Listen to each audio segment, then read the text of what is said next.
Bonjour à tous. Aujourd'hui, nous allons essayer de résoudre l'équation 2 plus racine carrée de 3 à la puissance x plus 2 moins racine carrée de 3 à la puissance x est égal à 4. Lorsque j'ai vu cette équation, je l'ai trouvée vraiment très intéressante parce qu'elle m'a fait penser directement aux expressions conjuguées. En fait, vous pouvez remarquer d'abord que lorsque je fais 2 plus racine carrée de 3, son conjugué c'est bien 2 moins racine carrée de 3.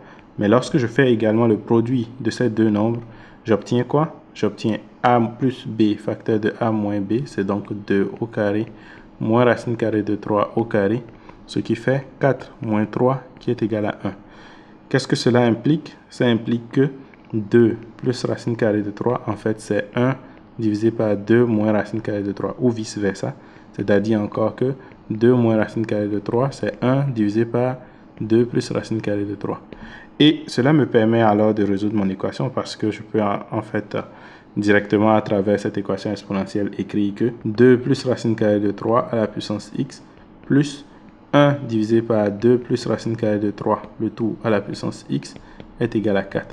Je peux donc avoir 2 plus racine carrée de 3 à la puissance x plus 1 divisé par 2 plus racine carrée de 3 à la puissance x. Bien évidemment, c'est parce que 1 à la puissance x est égal à 1. Donc, ceci est égal à 4.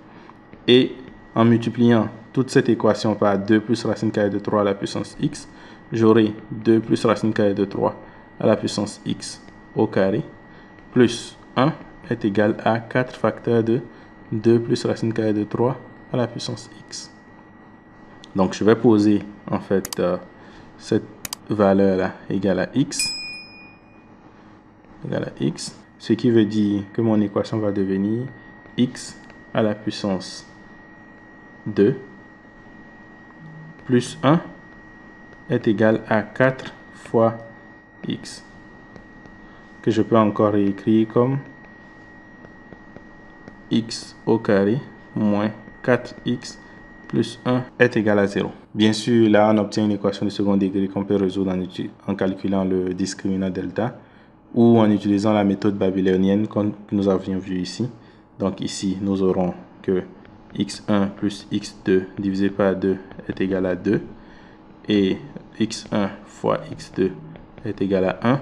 Cela implique que 2 au carré moins d au carré est égal à 1 et par conséquent d au carré est égal à 2 au carré moins 1, ce qui fait 4 moins 1 qui est égal à 3, c'est-à-dire d est égal à racine carrée de 3.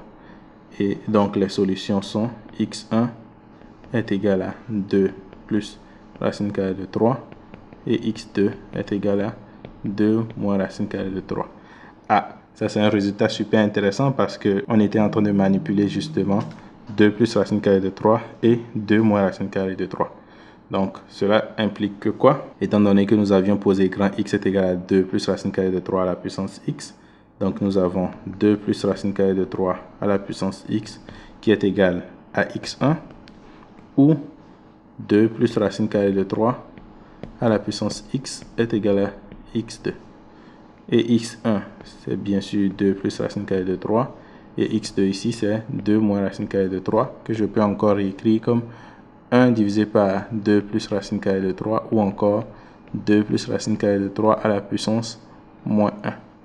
Donc finalement, j'ai 2 plus racine carrée de 3 à la puissance x est égal à 2 plus racine carrée de 3 à la puissance 1, ou 2 plus racine carrée de 3 à la puissance x est égal à 2 plus racine carrée de 3 à la puissance moins 1. Donc x est égal à 1 ou x est égal à moins 1. Donc l'ensemble solution S, c'est 1 et moins 1.